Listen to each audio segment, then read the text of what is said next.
খতিব। আচ্ছা আমরা নেত্রকোনা একটা আর মনে করি যে অন্য জেলায় কি আর একটা খুতবা তো একটা নাকি সারা বাংলাদেশের সব মসজিদে এক হইতে পারে না। হ্যাঁ আর সবাই তো খুতবা সব খতিব সাহেবরা খুতবা কি করে ফেরে দাঁড়ায় করে পয়সা থাকলে কি চাকরি রাখবো কথা বললে গেলে চাকরি রাখবো। এইবার শুনেন যুক্তি প্লাস কোরআনের দলিল। প্রথম খুতবা ইমাম সাহেব খতিব সাহেব দেয় দিয়া বৈশা পড়ে কিছুক্ষণ সময় বৈশা পরে আবার দাঁড়ায় সানি খুতবা দ্বিতীয় খুতবা দেয় কথা বল না কেন নাসুক করে জুমা নামাজ বুঝান না তাইলে কি দ্বিতীয় খুতবা সানি খুতবা তো ইমাম সাহেব দেয় তাই না? সানি খুতবা বাংলাদেশের যত মসজিদ বিশ্বের বুকে যত ইসলামিক প্রতিষ্ঠান মসজিদ আছে যত মসজিদে খুতবা হয় খতিব সাহেব খুতবা দেয় দ্বিতীয় খুতবাটা কি দাঁড়ায় দাঁড়ায় দেয় দ্বিতীয় খুতবা কি বইয়া দাঁড়ায়া বাবাজিরা আমার বন্ধুরা আমার আপনারা লক্ষ্য করবেন অন্তত আগামী শুক্রবারে হলেও লক্ষ্য করবেন দেখবেন খতিব সাহেব কোরআনুল কারীমের একটা আয়াতি কারিমা এই যে এই দ্বিতীয় খুতবা আছে খুতবার মধ্যে তেলাওয়াত করে ইন্নাল্লাহা ওয়া মালাইকাতাহু ইউসাল্লুনা আলান নবী ইয়া আইয়ুহাল্লাযীনা আমানু সাল্লু আলাইহি ওয়া সাল্লিমু তাসলিমা কই কি কই না আচ্ছা এটা কি বই এখন দাঁড়ায় এখন ধরা না হ্যাঁ নিজের নিজের বলি হ্যাঁ নিজে ধরা না নিজের ইয়াতে নিজে ধরা না সে কেমন ধরা তুমি এখানে নবীর দুরূদ সালামের আয়াতে কারিমা তিলাওয়াত করতেছো খুতবার মধ্যে দাঁড়ায়া তাই এখানে বেদা হইল না মাহফিলের মধ্যে করে দাঁড়ায়া সালাম দিল বেদা হয়ে গেল।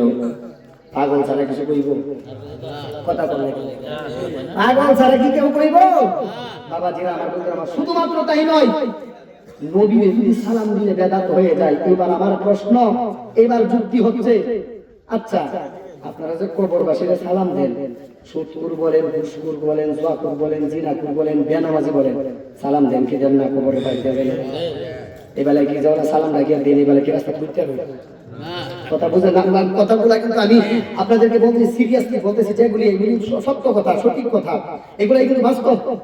দেখেন ওরা কিভাবে মানুষের ঈমানটাকে চুরি করে কিভাবে মানুষকে ধোঁকা দেয় মানুষের সঙ্গে কিভাবে ওরা প্রতারণা করে এই বিষয়টা তুলে ধরার জন্য সুদখোর হোক ঘুষখোর হোক জুয়াখোর হোক যত কিছুই হোক কবরের পাশ দিয়া যাইলে সালাম দেওয়া লাগে কবরবাসীকে যে আসসালামু আলাইকুম ইয়া আহলাল কুবুরি মিনাল মুসলিমিনা ওয়াল মুসলিমাত কথা কোন ঠিক দাঁড়ায় দিলেন না বইয়ে দিলেন না উঠে দিলেন দাঁড়ায় কবরবাসীর কবরের পাশ দিয়া যাইতে আপনি কবরবাসীরে দাঁড়ায়া জিনাখোর সুদখোর ঘুষখোর মানুষটা কবরে শুয়ে আছে তারা সালাম দিলেন এখানে বেদাতের ফতোয়া আসলো না যত ফতোয়া খালি নবীর গায়ে যা সত্য যা বাস্তব এটা আপনাদের সম্মুখে আমি তুলে ধরলাম। বাবাজিরা আমার বন্ধুরা আমার আল্লাহ পাক রব্বুল আলামিন যেন এই সকল জাহেল মূর্খ এগুলো থেকে যেন আল্লাহ পাক আমাদেরকে যেন হেফাজত করে এবং তাদেরকে যেন আল্লাহ হেদায়েত দান করে বলেন আমিন। আরো জোরে জবান খুলে পড়েন আমিন। এটা হচ্ছে ইসলাহি মাহফিল। কি মাহফিল?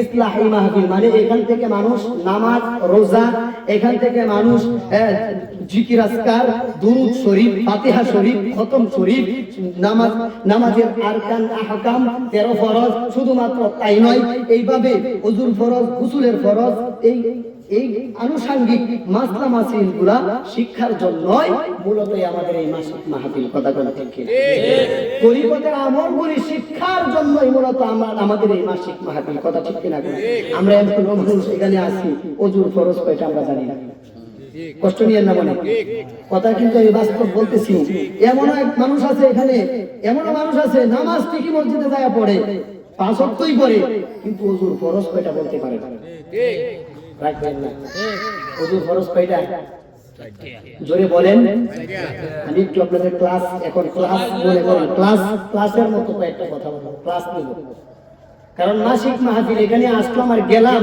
আমি আসলাম কিছু কথা বললাম মিলাদ হইলো দোয়া হইলো খাওয়া দাওয়া হইলো বাড়ি চাইলেন গা এই পর্যন্তই শেষ সীমাবদ্ধ না এখানে আসা যাওয়া যেন সার্থক হয় এখানে আইসা কিছু জন অন্তত আমরা প্রতি মাসে শিক্ষা বাড়িতে যেতে পারি কথা কোন ঠিক কিনা এটা থাকতে হবে আমাদের মূল টার্গেট মূল উদ্দেশ্য অন্তত কমপক্ষেও আমাদের নামাজ পড়ার জন্য অন্তত 3টা সূরা অন্তত মুখস্থ করতে হবে কথা ঠিক কিনা ওযুর ফরজ কয়টা বললাম 4টা 1 নাম্বার মক্তবে আমি ছাত্রদেরকে পড়াই। 1 নম্বর সমস্ত মুদ্দা আমার মক্তবের ছোট ছোট বাচ্চারা পর্যন্ত হুজুর ফরজ, গোসল ফরজ, তায়াম্মুমের ফরজ, বসার আদব, এমনি ভাবে নামাজের আরকান আহকাম 13 ফরজ, মসজিদে প্রবেশের 5টা সুন্নত, বাহির হওয়ার 5টা সুন্নত সবগুলি পারে।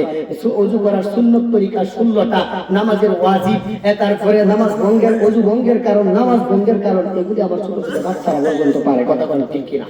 মক্তবের ছোট ছোট বাচ্চারা পারে, কিন্তু আমরা আমাদের আফসোস, আমরা আফসোস করি যে ছোট ছোট আমাদের বাচ্চারা পারে, কিন্তু আমরা এগুলি আমরা পারি না।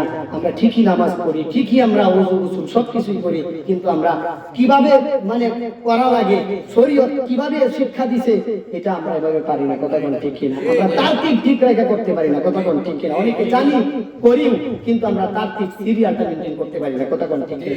ওযুর ফরজ হচ্ছে 4টা। 1 নাম্বার সমস্ত দোয়া। 1 নম্বরে কি? সমস্ত মুদ্রা। সবাই বলেন 1 নম্বরে ওযুর ফরজ 4টা, এর মধ্যে কি 1 নম্বরে কি? সমস্ত মুখ ধোয়া। এবার কত হুজুর কত হাতের কবজি ধোয়া, হাতের কবজি ধোয়া এটা ফরজ না, এটা হচ্ছে সুন্নাত। এটা হচ্ছে ওযুর সুন্নাত তরিকা।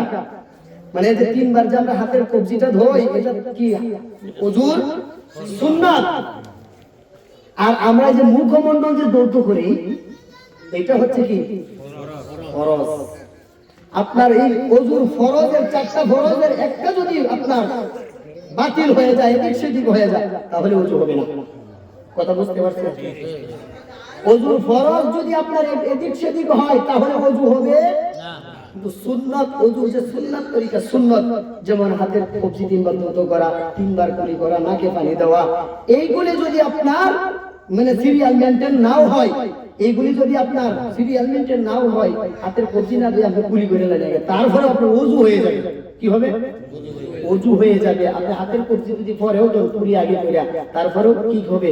আপনার ওযু হয়ে যাবে। কিন্তু মুখমণ্ডল 3 বার ধৌত করা, এটা যদি আপনার সঠিকভাবে না হয়, তাহলে ওযু হবে না, কারণ এটা ওযুর ফরজ। কথা কি বুঝতে পারছেন? তাহলে ওযুর ফরজ 1 নম্বরে কি? সমস্ত মুখমণ্ডল ধৌত করা। কয়বার দিবেন?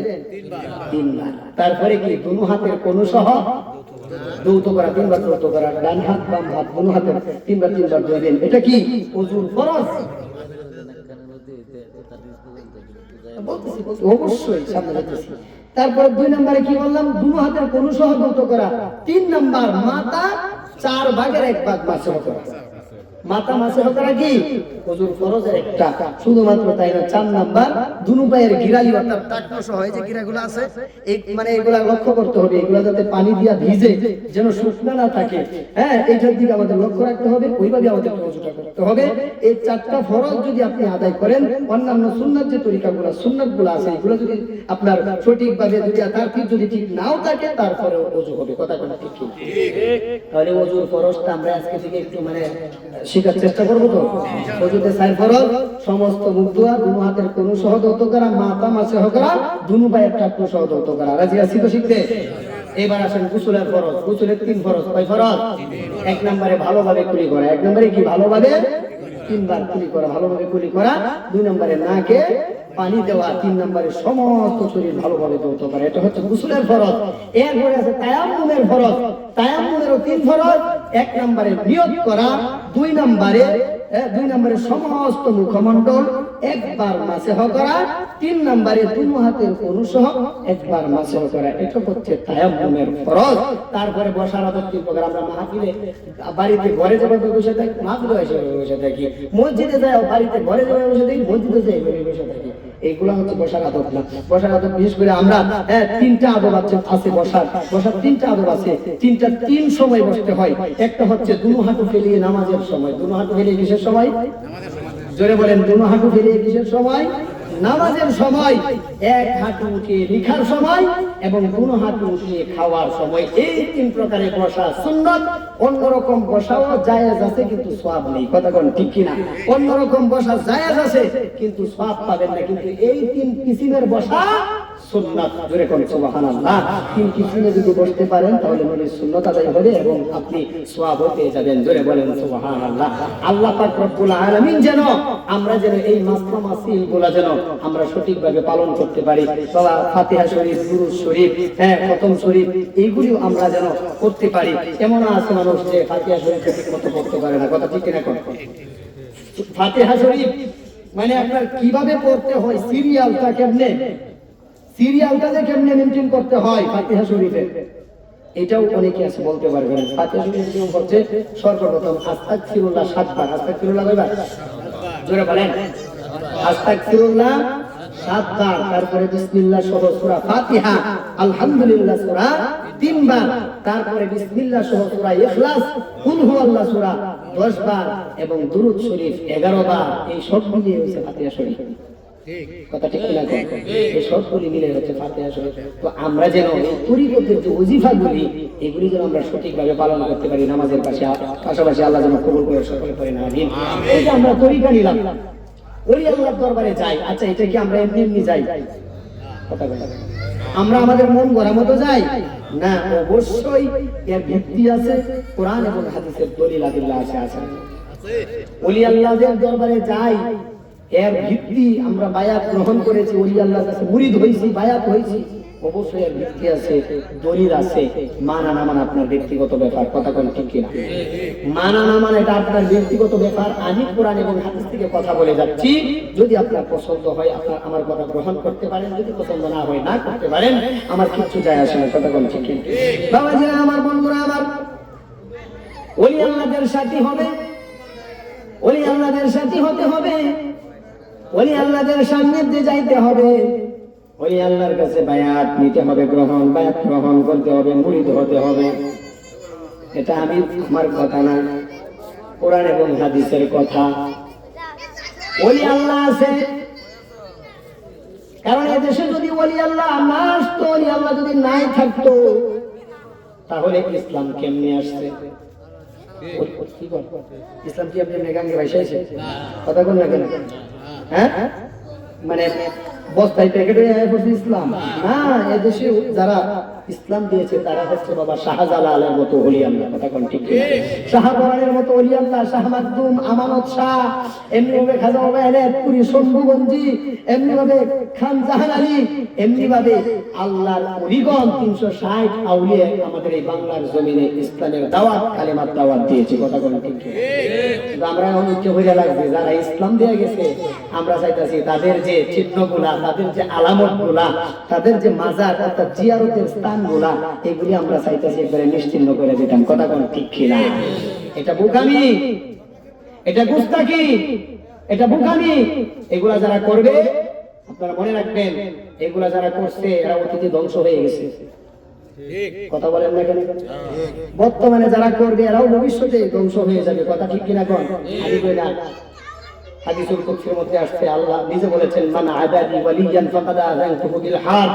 যারা আমার বন্ধুদের সাথে শত্রুতা পোষণ করে, যারা আমার ওলিদের সাথে শত্রুতা পোষণ করে, বিদ্বেষ পোষণ করে, আমি আল্লাহ রাব্বুল আলামিন ডাইরেক্ট তার বিরুদ্ধে যুদ্ধের ঘোষণা দিলাম, কথা কোন ঠিক কিনা?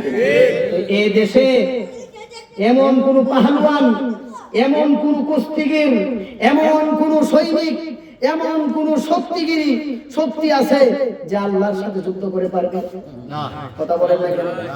ওলিদের সাথে শত্রুতা করলে, ওলিদের মাজার যদি আপনি ভেঙে দেন, আল্লাহ নিজে আপনার সাথে যুদ্ধ করবে, কথা কোন ঠিক কিনা? আমরা যুদ্ধ করার, মারামারি কাটাকাটি করার দরকার নাই, কথা কোন ঠিক কিনা? সময়ে সব ফয়সালা চলে আসবে, কথা কোন ঠিক কিনা? ধৈর্য ধরেন, আর একটু আপনারা কি করেন, ধৈর্য ধরেন, আল্লাহ আল্লাহ করেন, সব ঠিক হয়ে যাবে, কথা কোন ঠিক কিনা? বাবাজিরা আমার, বন্ধুরা আমার, আল্লাহ রাব্বুল আলামিন কোরআনুল কারীমের মধ্যে সূরাতুন নিসা 59 নম্বর আয়াতে কারীমের মধ্যে বলেছেন, ওলি আল্লাহর সুহবত যে লাগবে, ওলি আল্লাহর অনুসরণ ইত্তেবা গোলামি করতে হবে।